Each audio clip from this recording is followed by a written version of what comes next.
Hi, we're back from the Livingston County War Museum. We're having a really good time here today. Everybody is chatting and making comments, and it's just fantastic, seriously. So I am back now with Rollie Gagnon, and he was in the Navy on a destroyer during World War II. So I'm wondering, if we start kind of like we did with Art, what happened that you entered the war? Were you drafted? Did you enlist? Were you in college before that? You know. All right. Well, in 1939, I graduated from high school, and of course, the draft came in 1940. And I at that time I was playing semi-pro football, and I was working in the machine shop as a machinist. And I was drafted, I was 1A in the draft, so I knew that I had to go in the service. So I chose the Navy and enlisted in the Navy. So that's how I started. And then where did you train? I trained, I did my boot camp in Norfolk, Rhode Island, which was the first naval training station in America. For the Navy. And following that, I was assigned to a ship that was being commissioned in the Boston Navy Yard, the USS Earl 635DD. And so I was assigned there. And because I was a machinist prior to this, they put me in the as a machinist mate. So that's how I got my rating as a machinist mate. And what does a machinist mate do? Machinist mate works in the engine room. On a destroyer, you have a boiler room that makes the steam, and you have an engine room that runs a propeller. There are two propellers to a destroyer, and we control one propeller. And I was a first-class machinist mate, so that I was somewhat of what they call a straw boss during that time. Running the engine room. Is that the job that you had the entire time you were in service, or did you have other jobs also? No, that was my entire job. And when we went to general quarters is when you are in battle. And so in general quarters, my job was also in the engine room. And how long did you serve? What year did you enter, and then when were you discharged? I entered the Navy in 1941, and I was discharged following the end of World War II, which was in 1945. And you served in the Atlantic? I served in the Atlantic and the European theater, and the USS Earl went into service in 1941, and we did 16 crossings of the Atlantic Ocean. We put on over 300,000 miles, and we in the European theater there were 4 invasions, and the Earl was participated and helped in 3 of those invasions. The first invasion was not in Europe, it was in Africa, in Casablanca. That was the first invasion. And then they went down the Mediterranean and took over all of North Africa. And then we invaded, I can't come up with the name now, the island. Sicily? Sicily, sorry, yes, Sicily. We invaded Sicily, and we participated in that. And then we invaded Italy. And so after that, the last invasion was Normandy, and the Earl was out doing work, bringing supplies in when Normandy occurred. So for each of those invasions, were you bringing in troops or supplies or both, or were you providing bombing, or what exactly was your ship doing? Yes, in an invasion, the Earl would get about 1 mile away from shore and use the 5-inch guns and millimeter guns to help the invasion of the Marines and the Army go ashore. Mm-hmm. And was it the same then for every landing that happened, or was it a little bit different? No, they were practically all about the same. One of the things that I probably could mention at this time was that communication at that time was not the technology that we have today. Mm-hmm. And when we invaded Sicily, these planes kept coming over, and we kept shooting at those planes. We kept shooting at them, and after quite a while, they were so fast that we couldn't hear them anyhow. But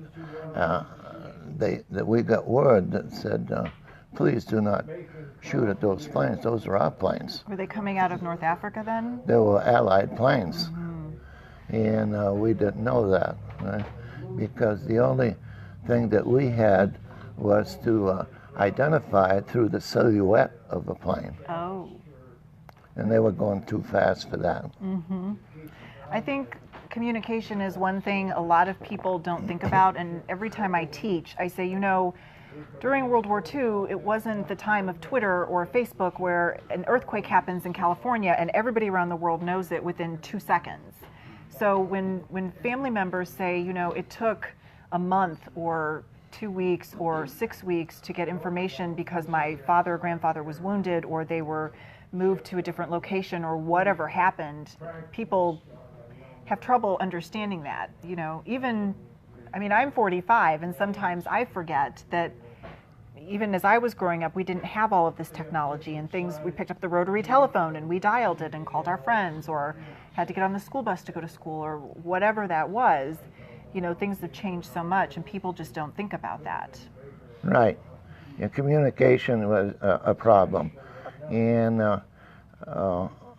we had to have silence on the radio because they kept breaking our codes, and I didn't realize until after the war that the thing that we did was we used the Navajo language in the code, and that's the only one they could not break. Mm-hmm. And we also had a semaphore.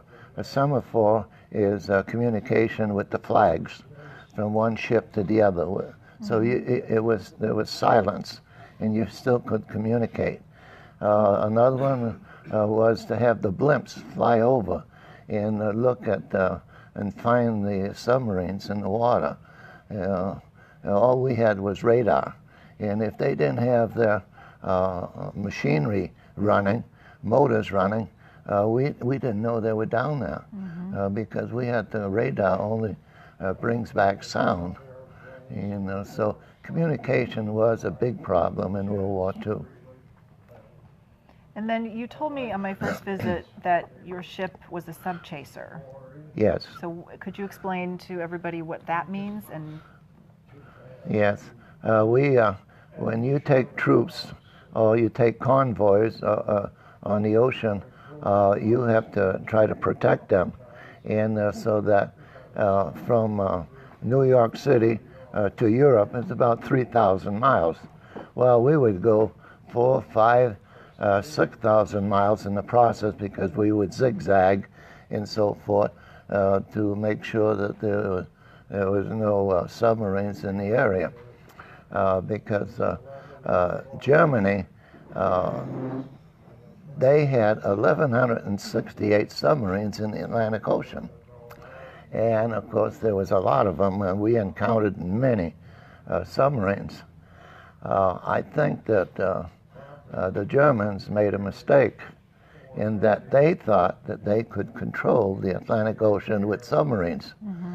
And they did not develop their naval ships.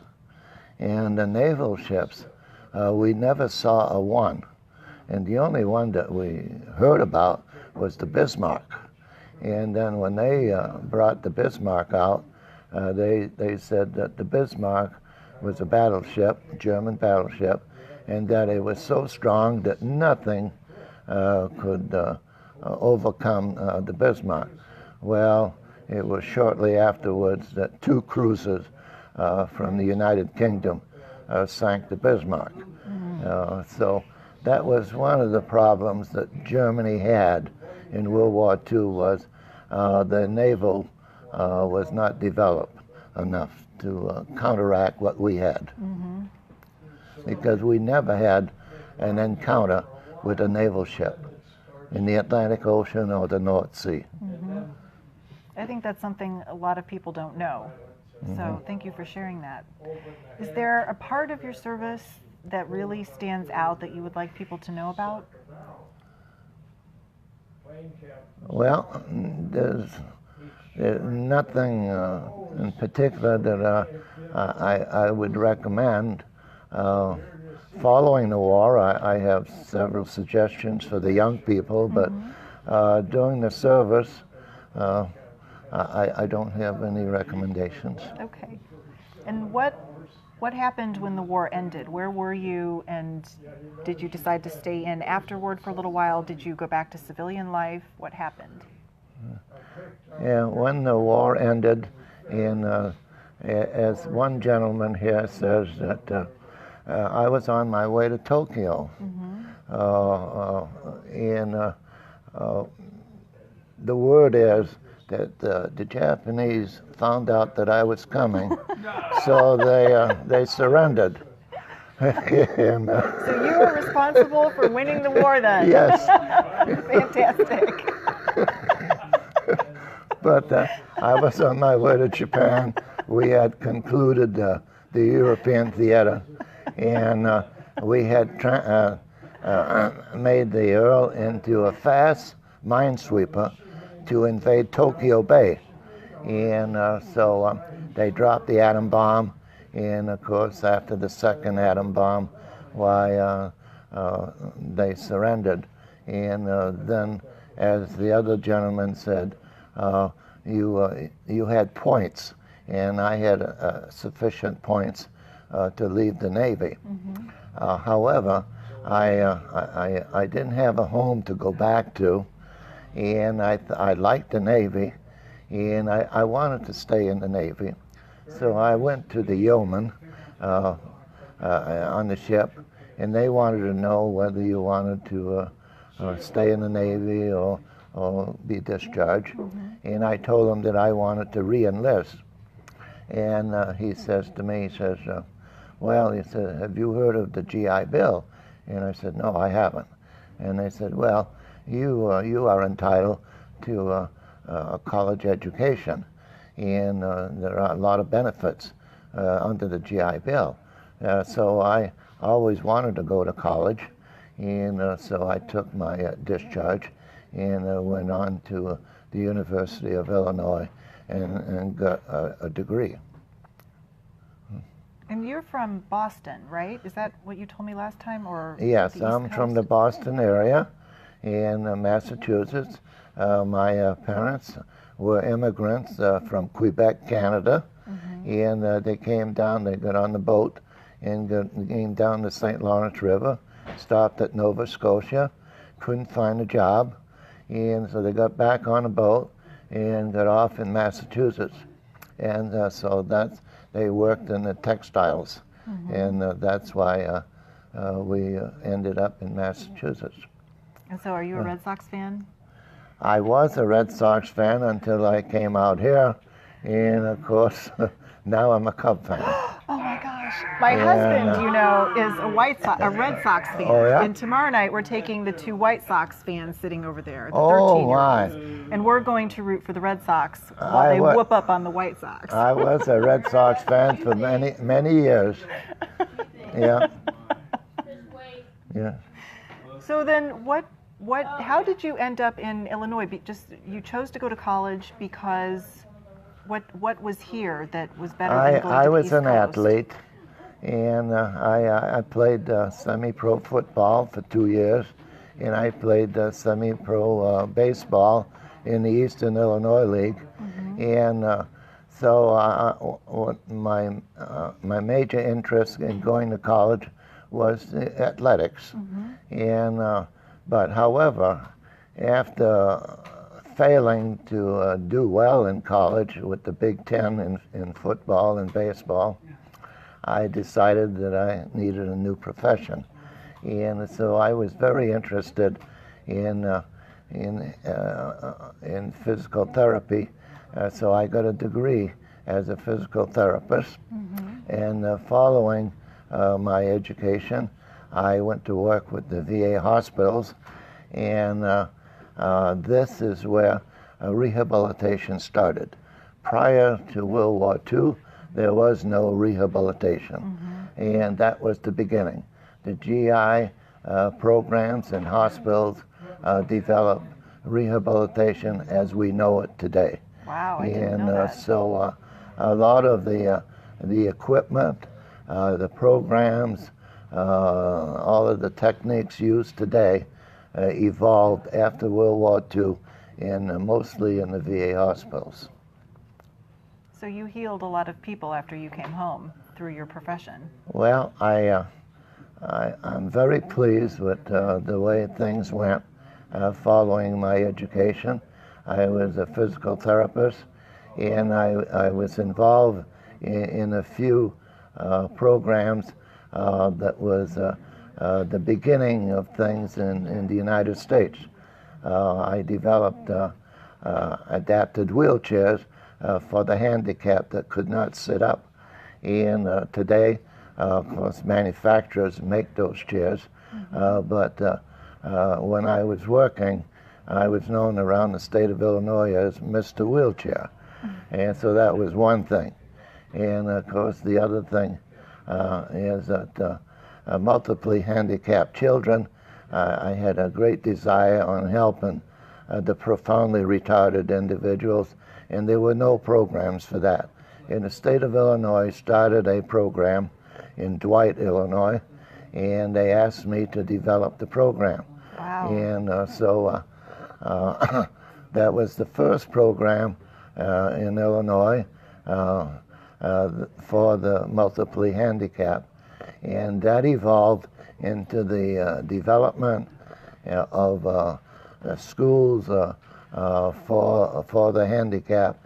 And of course, today we have all of the programs in all of the schools. But that was prior to having the multiply handicapped being eligible to go to school. They could not go to school. They just stayed at home.